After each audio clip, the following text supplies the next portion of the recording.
आज हम लोग शुरू करने वाले हैं क्लास 10th का चैप्टर तीसरा linear equation in two variable. हम लोग शुरुआत करने जा रहे हैं linear equation in two variable. जैसा कि आप लोगों को पता है हमारा जो चैप्टर है linear equation in two variable ये अलजेब्रा के अंतर्गत आता है। इसको हम लोग अलजेब्रा के अंदर में पढ़ते हैं। तो जब भी हम लोग अलजेब्रा पढ़ेंगे तो हमको हमेशा दो चीज पढ़ना है, एक जिसको हम लोग कांस्टेंट कहते हैं और दूसरा वेरिएबल। आप लोग क्लास 6-7 से अलजेब्रा पढ़ते आ रहे हैं, हमेशा हम लोग इन दो ही चीज के बारे में पढ़ेंगे। एक हमारा कांस्टेंट रहेगा, दूसरा क्या रहेगा, वेरिएबल रहेगा। तो कांस्टेंट किसको कहते हैं, having fixed numerical value, having fixed numerical value, जिनका न्यूमेरिकल वैल्यू क्या होता है, फिक्स होता है। कांस्टेंट टर्म जैसे आपका 5 हो गया, 6 हो गया, 7 हो गया, ठीक है, ये सब नंबर। वेरिएबल वैसे क्वांटिटी जिनका न्यूमेरिकल वैल्यू फिक्स नहीं होता है, जिनका न्यूमेरिकल वैल्यू फिक्स नहीं होता है, इसको क्या लिख सकते हैं कि having not fixed numerical value, जिनका न्यूमेरिकल वैल्यू फिक्स्ड नहीं होता है। जैसे हम लोग पढ़ते हैं एक्स पढ़ते हैं, वाई पढ़ते हैं, जेड, ये सब वेरिएबल और जो नंबर वाले टर्म है वो हमको क्या बोलते हैं, उनको बोलेंगे कांस्टेंट। अब बात करेंगे हम लोग अलजेब्रिक एक्सप्रेशन के बारे में कि अलजेब्रिक एक्सप्रेशन क्या होता है। अलजेब्रिक एक्सप्रेशन क्या होता है, अलजेब्रिक एक्सप्रेशन तो देखते हैं। तो ये कुछ नहीं होता है, बस अगर कांस्टेंट को और वेरिएबल को एक साथ कंबाइन कर दे, अगर हम किसी कांस्टेंट को और वेरिएबल को एक साथ कंबाइन कर दे तो वो क्या बन जाता है, वो आपका अलजेब्रिक एक्सप्रेशन बन जाएगा। इसको क्या लिख सकते हैं हम लोग, इसको लिख सकते हैं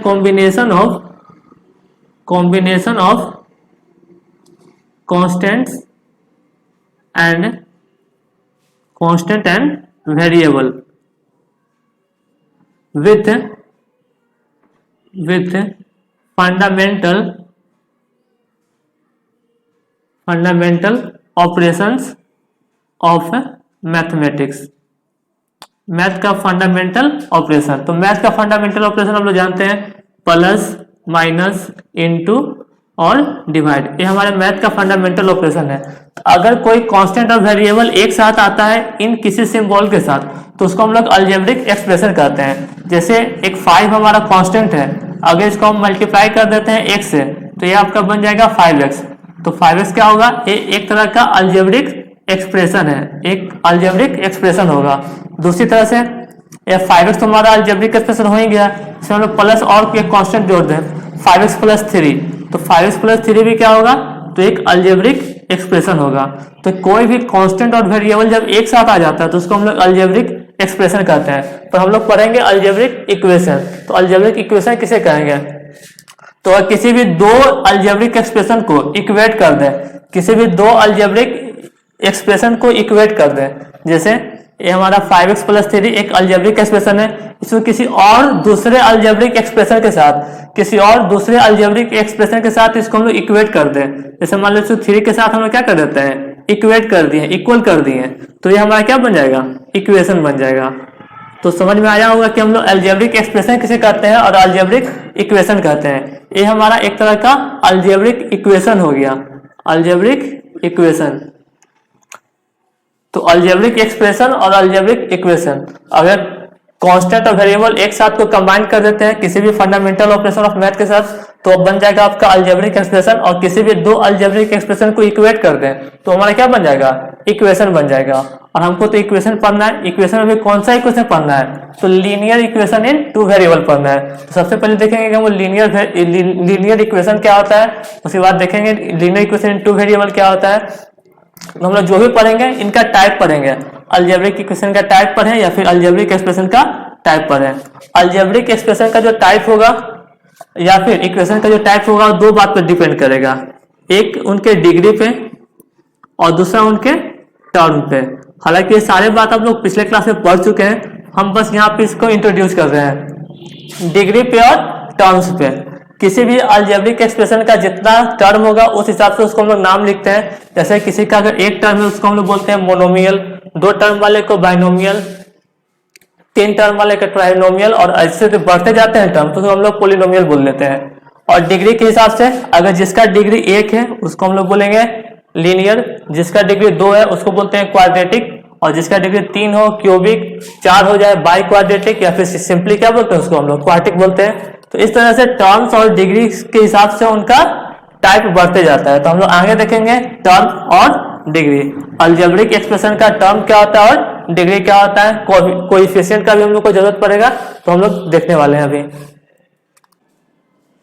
तो आइए अब देखते हैं टर्म के बारे में। टर्म्स क्या होता है, तो किसी भी अलजेब्रिक एक्सप्रेशन में जितना भी आपको प्लस माइनस का सिंबल नजर आएगा, किसी भी अलजेब्रिक एक्सप्रेशन में आपको जितना प्लस माइनस का सिंबल नजर आएगा, उसके हिसाब से हम बोलते हैं कि उस अलजेब्रिक एक्सप्रेशन में कितना टर्म है।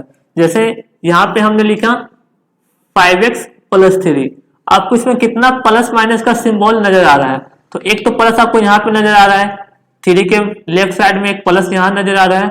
दूसरा ये 5x का सिंबल क्या है, तो किसी भी टर्म का हम लोग अगर सिंबल देखेंगे प्लस में के माइनस में, तो हम लेफ्ट में देखते हैं, तो इसके लेफ्ट में कुछ नहीं है और कुछ नहीं का मतलब क्या होता है, प्लस होता है। तो यहाँ पे 2 तो प्लस का सिंबल यूज हुआ है, तो कहने का मतलब अगर हम लोग 5x + 3 लिखें तो पूछा जाएगा इसमें कितना टर्म है, तो इसमें कितने टर्म होते हैं, इसमें 2 टर्म है। उसी तरह से सिर्फ हम लोग 7x लिख दिए, तो 7x में कितना टर्म है, तो इसमें 1 टर्म है। अगर हम लोग ऐसा लिखे 5x² + 2x + 3, पूछा जाएगा कि इसमें कितना टर्म है, तो इसमें टोटल 3 टर्म हो गए, 1, 2 और 1, 3 टर्म। तो टर्म कोई बड़ा बात नहीं है, टर्म आप लोग आसानी से पहचान जाएंगे किस एक्सप्रेशन में कितना टर्म है। और टर्म के हिसाब से हम लोग टाइप देखते हैं, टर्म के हिसाब से टाइप देखते हैं किसका, अलजेब्रिक एक्सप्रेशन का। तो जिसका टर्म 1 रहेगा, जिस अलजेब्रिक एक्सप्रेशन का टर्म अगर 1 रहे, तो उसका नाम आप लोग जान चुके हैं कि क्या होगा, मोनोमियल। और जिसका टर्म 2 रहता है उसको हम लोग बोलते हैं बाइनोमियल। और जिसका टर्म 3 रहता है उसको हम लोग क्या बोलेंगे, ट्राइनोमियल। तो मोनोमियल, बाइनोमियल और ट्राइनोमियल। उसी तरह से अगर 3 से ज्यादा टर्म हो जाए, 4 हो जाए, 5 हो जाए, 6 हो जाए, तो उसको हम लोग क्या कहेंगे, पोलिनोमियल। जो आप लोग चैप्टर दूसरा में पढ़ चुके हैं, हमारा दूसरा चैप्टर क्या था, पोलिनोमियल ही था। तो 1 term monomial, 2 term binomial, 3 term trinomial और बहुत ज्यादा टर्म हो जाए तो पोलिनोमियल। ध्यान देंगे अगर कोई बाइनोमियल है 5x + 3, हम लोग इसको ऐसे तो इसका 2 टर्म नजर आ रहा है तो इसको हम लोग बाइनोमियल कर रहे हैं, पर इसको भी हम लोग पोलिनोमियल कर सकते हैं, तो ये हमारा एक तरह से क्या होगा, पोलिनोमियल ही होगा। अब देखते हैं हम इसके डिग्री के बारे में।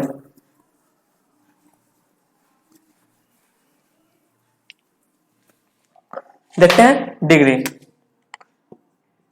डिग्री का मतलब क्या होता है, डिग्री आप लोग भली भांति जानते हैं। डिग्री का मतलब होता है हाईएस्ट पावर। डिग्री का मतलब क्या होता है, हाईएस्ट पावर। किसी अलजेब्रिक एक्सप्रेशन में जो भी हाईएस्ट पावर होगा वह उसका डिग्री कहलाएगा। जैसे यहाँ पे हम लोग लिखें 5x⁻³ - 2x² + 6x + 1।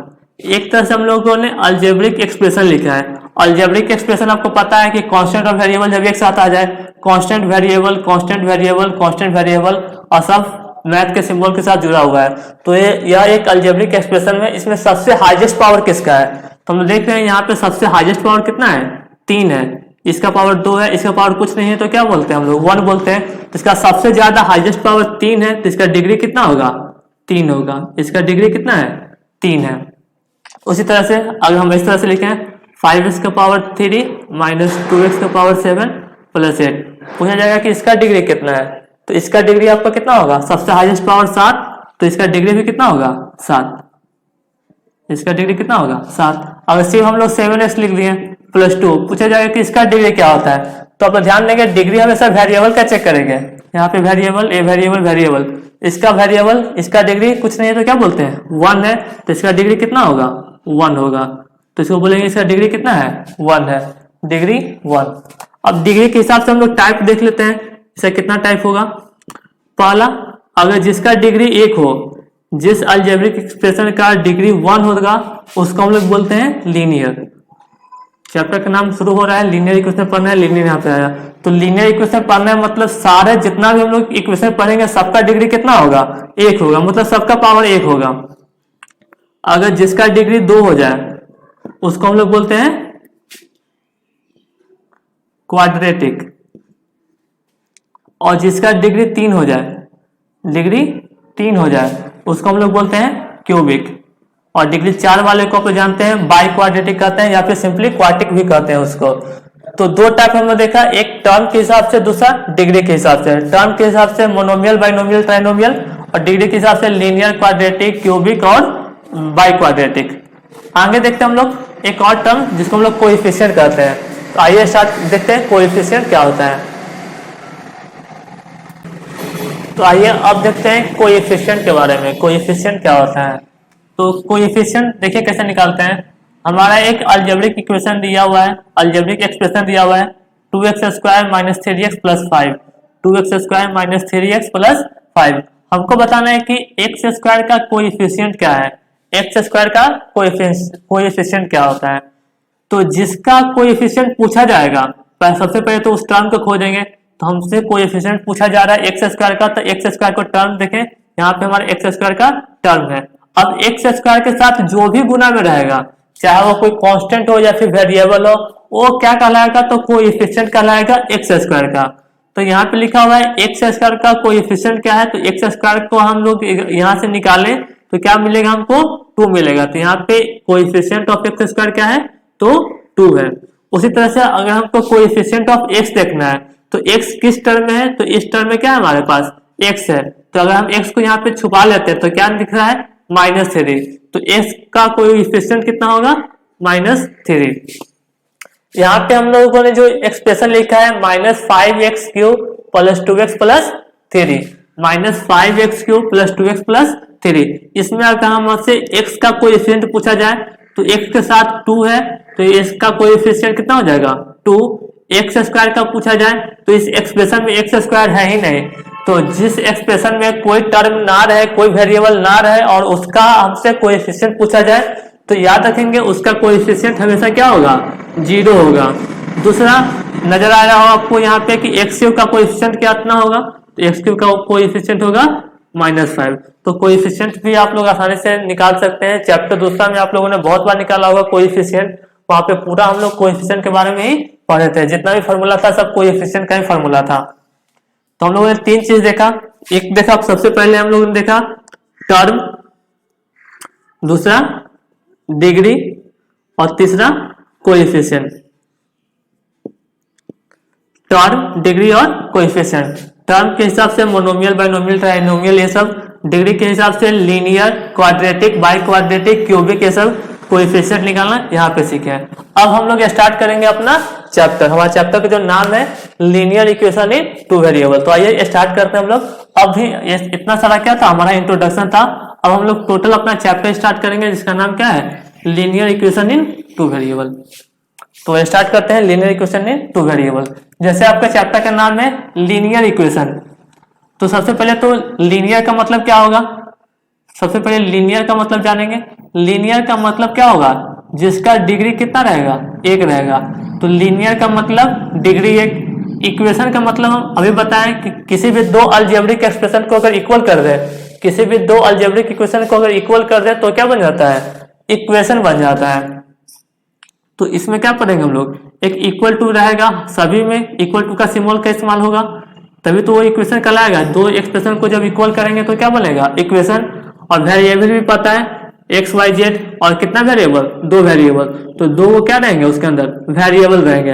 तो हमारा जो चैप्टर का नाम है लीनियर इक्वेशन इन 2 वेरिएबल, उसमें डिग्री 1 रहेगा, इक्वल टू का सिंबल रहेगा, और वेरिएबल कितना हो गया? 2। क्लास 9th में हम लोगों ने पढ़ा था इसी चैप्टर को, लीनियर इक्वेशन इन 2 वेरिएबल को। पर क्लास 10th में हमको पेयर में पढ़ना है, pair of linear equation in 2 variable, मतलब 2 लीनियर इक्वेशन आपको एक साथ मिलेंगे। क्लास 9th का ही बात करें तो हम लोगों ने इसका स्टैंडर्ड फॉर्म देखा था, स्टैंडर्ड फॉर्म देखे थे, standard form of linear equation in 2 variable, linear equation in 2 variable. Linear equation in 2 variable का हम लोग स्टैंडर्ड फॉर्म देखे थे। तो इसका स्टैंडर्ड फॉर्म था ax plus by plus c बराबर 0। तो ये लीनियर इक्वेशन इन 2 वेरिएबल का क्या है? स्टैंडर्ड फॉर्म है, जहां पे a, b ये सब कोएफिशिएंट है। a कोएफिशिएंट है x का, b कोएफिशिएंट है y का, और c के साथ कोई भी वेरिएबल नहीं लगा हुआ है। इसका मतलब c क्या है? c एक कांस्टेंट टर्म है। वेयर a हमारा क्या है? a कोएफिशिएंट है, एक कोएफिशिएंट किसका? x का, बी क्या है, कोएफिशिएंट है y का, और c क्या है, c हमारा कांस्टेंट है, c हमारा कांस्टेंट टर्म है। तो ये स्टैंडर्ड फॉर्म है linear equation in two variable का, ax plus by plus c। Class 10th में हम लोग इसी को पेयर में पढ़ेंगे, मतलब दो इक्वेशन एक साथ लिखा हुआ होगा। जैसे एक लिखा हुआ है ax plus by plus c equal to 0, दूसरा भी आपको मिलेगा ax plus by plus c equal to 0। पर हमको दोनों को जब एक साथ पढ़ना है तो डिफरेंस करने के लिए यहाँ पे हम इसको लिखेंगे a1 b1 c1 और इसको लिखेंगे a2 b2 c2, जो हम लोग आगे देखने वाले हैं। तो चैप्टर का नाम समझ में आ रहा है कि linear equation in two variable का मतलब क्या होगा, सबका डिग्री एक रहेगा, सबका डिग्री कितना रहेगा, एक रहेगा, डिग्री एक, इक्वल टू का सिंबल और वेरिएबल कितना, दो, उसका स्टैंडर्ड फॉर्म होगा इस तरह से। इसका हम लोग सॉल्यूशन निकालना सीखे थे क्लास 9th में कि हम लोग लीनियर इक्वेशन टू वेरिएबल का सॉल्यूशन कैसे निकालते हैं, और उस सॉल्यूशन का क्लास 10th में भी जरूरत है, क्योंकि जब तक हम लोगों को इसका सॉल्यूशन निकालने नहीं आएगा तब तक हम लोग ग्राफ नहीं खींच सकते हैं। और इसको सॉल्व करने का बहुत सारा तरीका पढ़ना है क्लास 10th में। क्लास 9th में तो एक था, एक ही तरीका था कि हम लोग क्या करते हैं,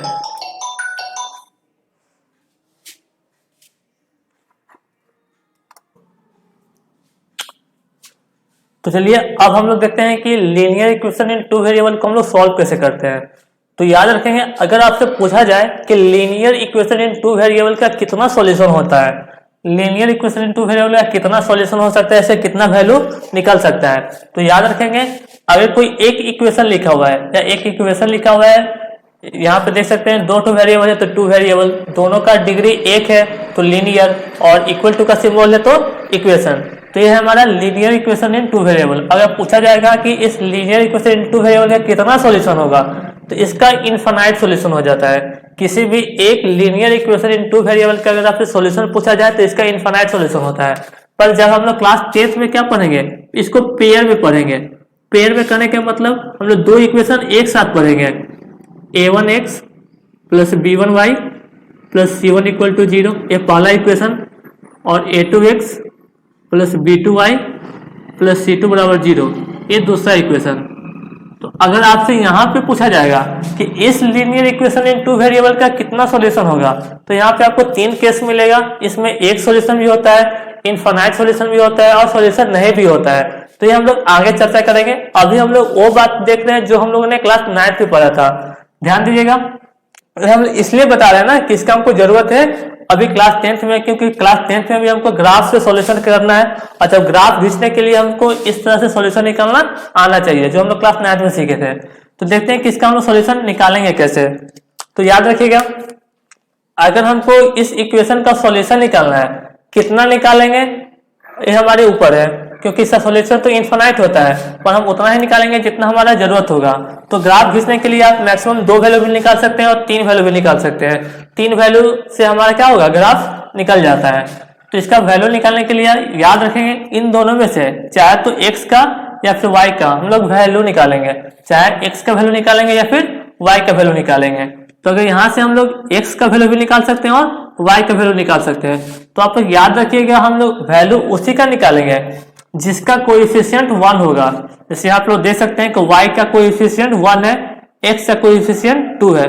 तो आप कोशिश कीजिएगा कि उसी वेरिएबल का हम लोग वैल्यू निकालें जिसका कोएफिशिएंट 1 है, और ये 2x वाले को हम लोग इक्वल टू को उस तरफ लेके चल जाएंगे। पर यहाँ पे आप देखते हैं कि यहाँ पे 2x है और यहाँ पे 3y है, दोनों में किसी का भी कोएफिशिएंट 1 नहीं है। तो यहाँ पे हमारे ऊपर है, हम चाहे तो x का वैल्यू निकालें या फिर y का वैल्यू निकालें, वो हमारे ऊपर डिपेंड करता है। इससे होगा क्या, जिसका कोएफिशिएंट 1 है अगर हम लोग पहले उसका वैल्यू निकाल लेते हैं तो इससे हमारा थोड़ा कैलकुलेशन आसान हो जाता है। पर इसमें आप चाहे तो x का निकालिए या फिर y का निकालिए, दोनों में कैलकुलेशन उतना ही पड़ेगा। पर इसमें अगर हम लोग x का निकालेंगे तो थोड़ा कैलकुलेशन थोड़ा बड़ा हो जाएगा, अगर y का निकालेंगे तो कैलकुलेशन थोड़ा आसान होगा। कैसे होगा, यहाँ पे देखते हैं। अगर इसका वैल्यू निकाल रहे हैं हम लोग y का, तो y का वैल्यू निकालने के लिए हमको लिखना पड़ेगा 3 और 2x को उधर लेके चले जाएंगे, तो यहाँ कितना आ जाएगा, -2x हो जाएगा। तो y का वैल्यू 3 माइनस 2x। अब यहाँ पे क्या करना है, हमको खुद से x का वैल्यू पुट करना है। इस इक्वेशन में खुद से x का वैल्यू पुट करना है, हमारे ऊपर है हम कितना भी वैल्यू पुट कर सकते हैं, 100, 200, 1000, 2000। पर याद रखिएगा आप जो भी वैल्यू पुट कीजिएगा और जो भी वैल्यू यहाँ पे y का आएगा, इसी वैल्यू का इस्तेमाल करते हुए हमको ग्राफ खींचना है। तो ग्राफ पे आप 2000 एक लाइएगा 5, एक लाइएगा 500, तो ग्राफ खींचने में आपको प्रॉब्लम होगा। तो वैसा ही वैल्यू लाए जो क्या हो, आसान हो, छोटा वैल्यू हो। जैसे यहाँ पे अगर हम लोग x का वैल्यू 0 पुट कर लेते हैं, अगर इस इक्वेशन में हम लोग x का वैल्यू अगर कितना पुट कर ले 0, तो देखिएगा क्या हो जाता है, y इक्वल टू 3 माइनस 2 और इस x की जगह पे क्या लग देंगे 0, तो ये होगा आपका 3 माइनस 0 मतलब 3। तो अगर इस इक्वेशन में हम लोगों ने x का वैल्यू 0 रखा, अगर इस इक्वेशन में हम लोगों ने x का वैल्यू 0 रखा तो y का वैल्यू कितना आ गया 3। तो सॉल्यूशन लिखना जानते हैं हम लोग, x का वैल्यू पहले लिखते हैं और y का वैल्यू बाद में लिखते हैं। तो 0 और 3 जो है वो इस इक्वेशन का एक सॉल्यूशन है। कितना निकलेगा, तो इनफिनाइट निकल सकता है। हमको जरूरत कितना है, तो हम 2 से भी काम चला सकते हैं और 3 से भी, 3 से ज्यादा हम निकालने का कोई मतलब नहीं बनता है। तो एक सॉल्यूशन निकला 0, 3। उसी तरह से अगर हम लोग x का वैल्यू इसमें 1 पुट कर दें, x का वैल्यू कितना पुट कर दें 1, तो देखिए क्या होता है, y equal to 3 minus 2 into 1, तो ये 3 माइनस कितना हो जाएगा 2 मतलब 1। तो x का वैल्यू अगर 1 पुट किए तो y का वैल्यू भी कितना आ गया 1 आ गया। तो 1 1, तो 1 1 भी क्या है, इसका एक सॉल्यूशन है। तो देख रहे हैं कि इस इक्वेशन का हमारे पास 2 सॉल्यूशन निकला, एक 0 3 और एक 1 1। x का वैल्यू 0 रखें तो y का वैल्यू 3 आ गया, x का वैल्यू 1 रखें तो y का वैल्यू भी 1 आ गया। इस तरह से हम लोग एक और वैल्यू निकाल सकते हैं। ग्राफ तो हमारा तो 2 से भी खींचा जा सकता है, पर 3 खींचेगा तो थोड़ा इक्वेशन अच्छा लगता है देखने में। अब हमारी मर्जी है कितना भी रखें, अभी हम लोगों ने 0 रखा और 1 रखा, इस पर हम -1 रख देते हैं। -1 रखने से क्या होगा, अगर हम x बराबर कितना रख देते हैं -1 रख देते हैं, तो मेरा इक्वेशन देखिए क्या बन जाता है, y बराबर 3 माइनस 2 इंटू -1। तो ये 2 इंटू -1, 2 में जब -1 से इंटू करेंगे तो ये +2 हो जाएगा, तो हो जाएगा 3 + 2 मतलब 5। तो यहाँ से एक वैल्यू क्या निकल जाएगा हमारा, जब हम लोगों ने x का वैल्यू -1 रखा तो y का वैल्यू कितना आ गया 5। तो ये 3 सॉल्यूशन निकल गए हमारे, एक 0 3, दूसरा 1 1 और तीसरा -1 और 5। तो यहाँ तक है 2 वैल्यू निकला, 0 3, 1 1 और -1 3। इसके आगे देखते हैं कैसे करेंगे। यहाँ पे तो पहले से दोनों वेरिएबल अलग अलग है, y का वैल्यू लिखा हुआ है 3x, तो यहाँ पे हम लोगों को अपने मन से x का वैल्यू पुट करना है। अपने मन से x का वैल्यू पुट करेंगे तो देखिए, अगर हम लोगों ने x का वैल्यू 0 पुट किया, x बराबर क्या पुट कर रहे हैं 0, तो y बराबर कितना आ जाएगा 3 इंटू 0, इसका मतलब 0। तो अगर हम लोगों ने x का वैल्यू 0 पुट किया तो y का वैल्यू कितना आ गया 0, तो 0 0 इसका एक सॉल्यूशन हो गया। अगर हम लोगों ने x का वैल्यू 1 पुट किया तो y बराबर कितना आ जाएगा 3 इंटू x से जगह पे 1 पुट करेंगे तो कितना आ गया 3। अगर x 1 है तो y हमारा कितना हो गया 3। तो इस तरह से आपको सॉल्यूशन निकालना पड़ेगा, किसके लिए, तो ग्राफ खींचने के लिए। तो आप सॉल्यूशन निकालना बहुत आसान है, सीख सकते हैं आराम से। यहाँ पर हम लोग देखें 2x + 3y = 10, इसका कैसे सॉल्व करेंगे। तो इसमें तो हम लोगों ने अभी बताया कि जिसका कोएफिशिएंट 1 है उसी का वैल्यू निकाल लें, ज्यादा आसान होगा। इसमें किसी का भी कोएफिशिएंट 1 नहीं है तो हम लोग किसी का भी वैल्यू निकाल सकते हैं। जैसे कि हम लोग यहाँ पे x का वैल्यू निकालें तो 10, ये 3y उधर जाएगा, -3y हो जाएगा, ठीक है। और अगर x निकालें तो 10 - 3y और डिवाइड बाई क्या आ जाएगा, ये 2 इधर इंटू में, इधर आके 2 आ जाएगा डिवाइड में। अब यहाँ पे हमको 3 इसमें y का वैल्यू पुट करना है, y का वैल्यू खुद से पुट करना है और दिमाग में रखना है कि मेरा आंसर कितना है, छोटा है, छोटा से छोटा आंसर आना चाहिए। तो देखिए, अगर यहाँ पे हम लोगों ने y का वैल्यू अगर 0 पुट कर दिया, y का वैल्यू क्या पुट कर देते हैं 0, तो x कितना आ जाएगा 10 - 3 इंटू 0 अब बाय में 2, क्योंकि हम लोग 3y था और y की जगह पे क्या पुट कर दिए 0, तो ये कितना हो जाएगा आपका, देखिएगा यहाँ 10 - 0 और बाय में 2, तो 10 - 0 10 और बाय 2, एक करके कितना आ जाएगा 5 आ जाएगा। तो कहने का मतलब अगर हम लोग x का वैल्यू कितना आ रहा है 5, कब आ रहा है जब y का वैल्यू कितना पुट कर देते हैं 0 पुट कर देते हैं, y का वैल्यू कितना पुट किए 0। उसी तरह से अगर हम इसमें y का वैल्यू अगर 2 पुट कर देते हैं, अगर y का वैल्यू कितना पुट कर देते हैं 2, अगर हम लोग y का वैल्यू कितना पुट करते हैं 2, तो देखिएगा x बराबर आपका है 10 - 3y और y की जगह पे 2 और डिवाइड में 2 तो है ही हमारा, तो ये होगा 10 - 6, 10 - 6 बाई में 2, तो यहाँ पे कितना आ जाएगा आपका 4/2 2 आ जाएगा। तो कहने का मतलब अगर हम लोगों ने x का वैल्यू 2 आया है कब, जब y का वैल्यू 2 रखे थे तब। तो इस तरह से सॉल्यूशन निकाल लेते हैं। सॉल्यूशन के बाद ग्राफ खींचना आपको आता है, कैसे ग्राफ खींचते हैं, एक कोऑर्डिनेट बनाते हैं हम लोग, x डैश ऊपर y और y डैश बीच में 0 1 2, इधर 1 2 प्लस में, इधर -1 -2, इधर -1 -2, और जो भी हमारा कोऑर्डिनेट मिलेगा उस हिसाब से पॉइंट खोज करके और लाइन क्या कर लेते हैं, मिला लेते हैं इस तरह से। तो ग्राफ खींचना भी काफ़ी आसान है। तो इस वीडियो में हम लोग ने बस इंट्रोडक्शन लिया है लीनियर इक्वेशन इन 2 वेरिएबल का, कैसे हम लोग ये नाम देखें कि लीनियर इक्वेशन 2 वेरिएबल का मतलब क्या होता है। इस चैप्टर पढ़ने के लिए हमको किससे किससे जरूरत पड़ेगा, तो टर्म समझ में आना चाहिए, डिग्री समझ में आना चाहिए, कोएफिशिएंट और इस सॉल्यूशन निकालना आना चाहिए, क्योंकि इसका शुरुआत में ही जरूरत पड़ेगा जब हम लोग ग्राफ पढ़ेंगे ये पेयर ऑफ लीनियर इक्वेशन को सॉल्व करने के लिए। तो आप लोग इतना रिवीजन करके देखिएगा। अगले वीडियो में हम लोग ने प्रॉपर तरह से चैप्टर 3 शुरू करेंगे और हो सकता है तो एनसीईआरटी का 1-2 एक्सरसाइज खत्म भी करेंगे। तो मिलते हैं नेक्स्ट वीडियो में।